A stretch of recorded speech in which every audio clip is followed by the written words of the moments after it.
everyone, welcome to Diane's Designs and Boutique in Oak Harbor, Washington. I'm Diane Small, the owner of Diane's Designs and Boutique and a master mentor with Chalk Couture.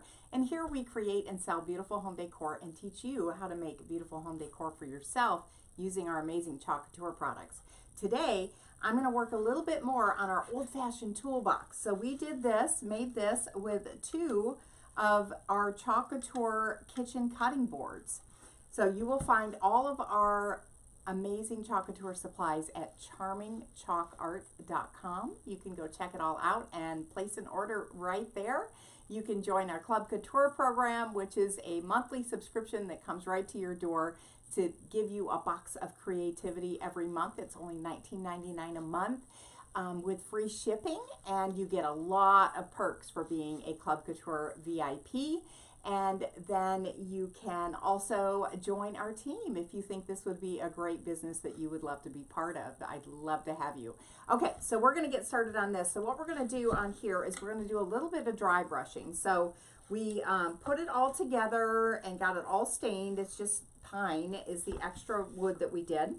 And you can go back and watch previous videos to see what we did there. But now we're just going to take a chip brush, a very inexpensive, these are like $1.50 at any hardware store or paint store. And I like them for dry brushing because the ends are so chippy and uneven. So it's a great brush to do dry brushing with. So I'm just going to dampen it. Whenever you're using a water-based product, be it stain or paint or whatever, you want to wet your brush first so that it's got easy cleanup.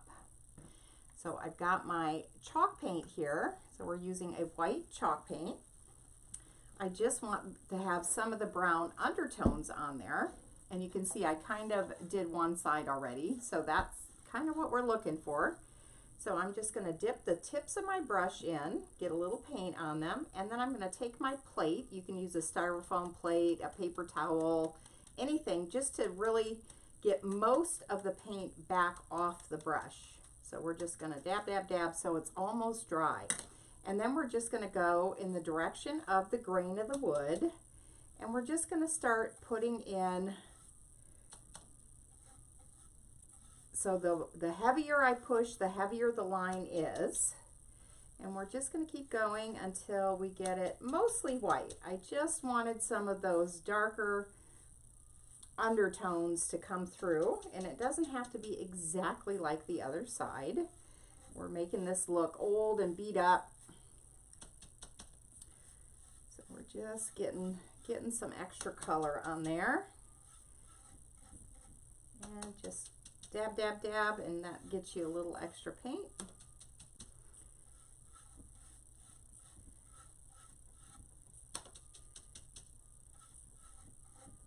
Looking pretty good.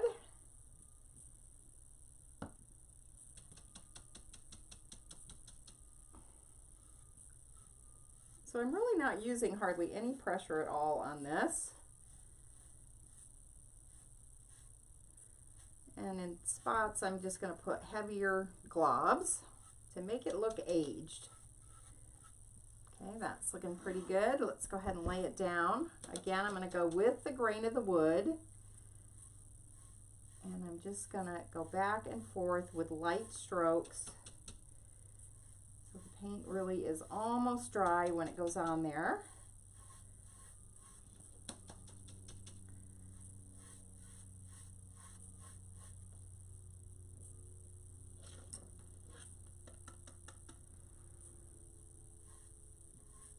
So certain spots I'm going to press heavier to get a heavier line on there. I do not want this to look totally uniform at all. That's really pretty. I love that. Okay, let's go ahead and grab some up here on the top. And then I'm going to have to give that a few minutes to dry before I go laying it down. I'm going to just tip it up a little bit and start grabbing some white on these other sides.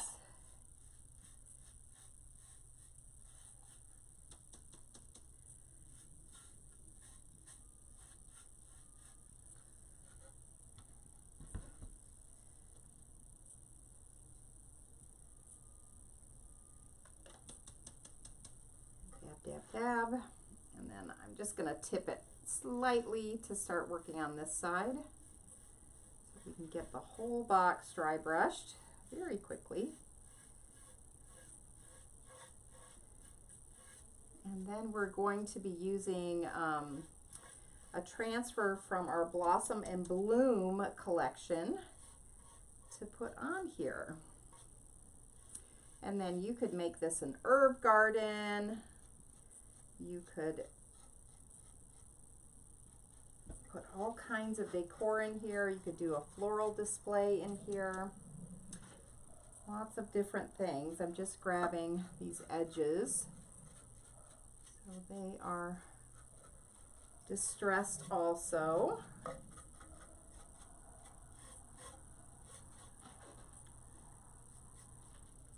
Looking good. Okay, I think that's all we need to do for that. I'm just going to push it over and set it aside. And then I'm going to wrap my brush in a wet baby wipe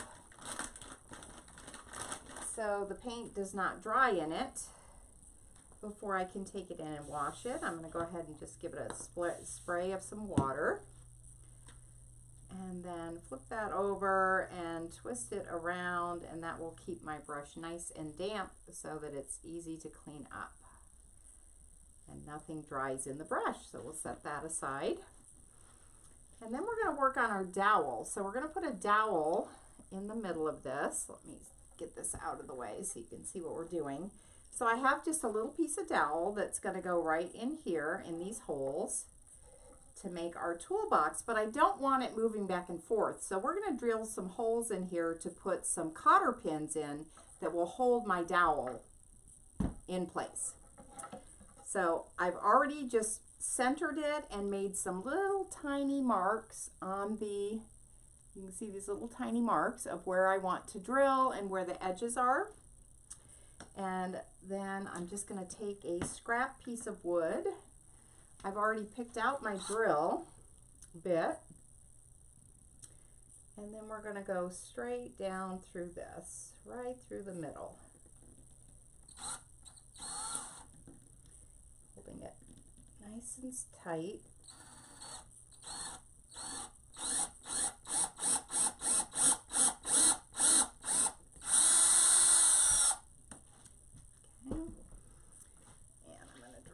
Right through the other side.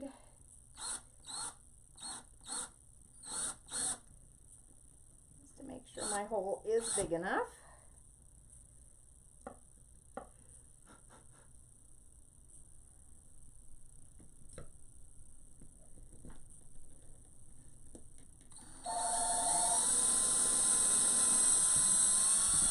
Just like that. Let me turn this off.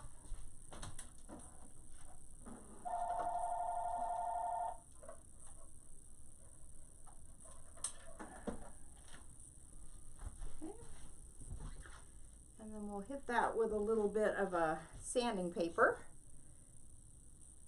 And then I'm going to make sure that the hole is on the top on both sides where we're drilling.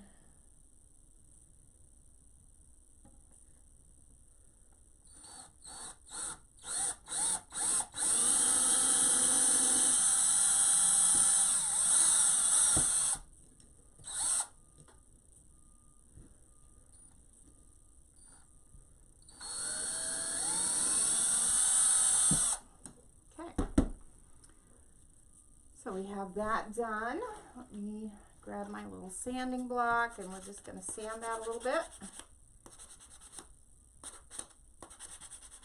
Nice smooth edges.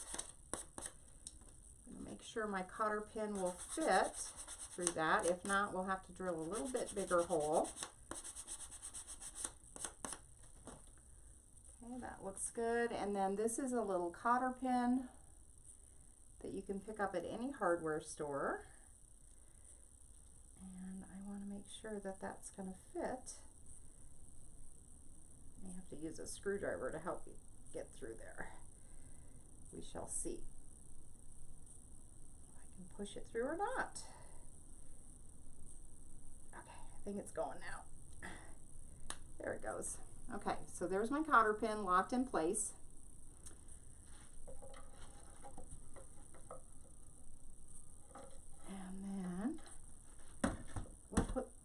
other one on.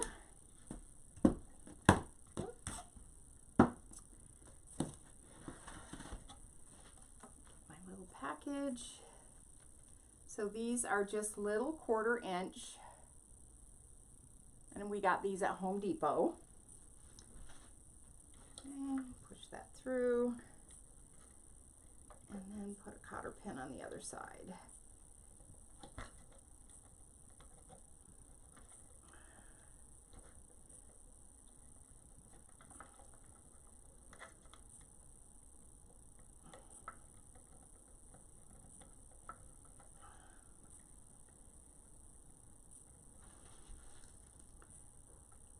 Being ornery.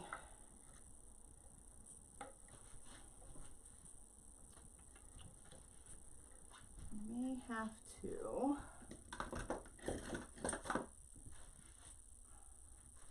a little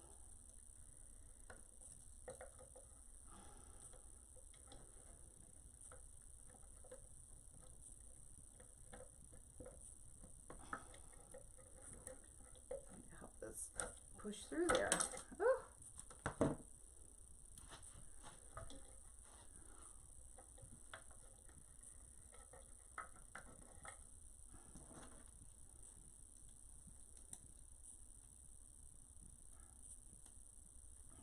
Open that up a little bit, see if that will help me.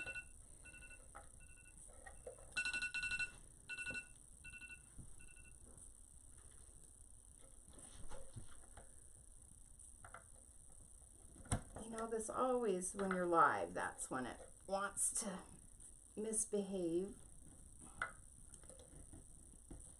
Come on. Get in there.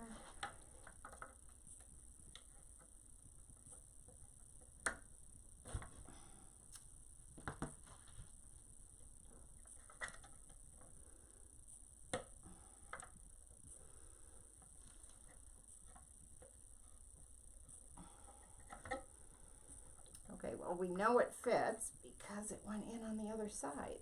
So, on you little bugger. Ah, there. Woo!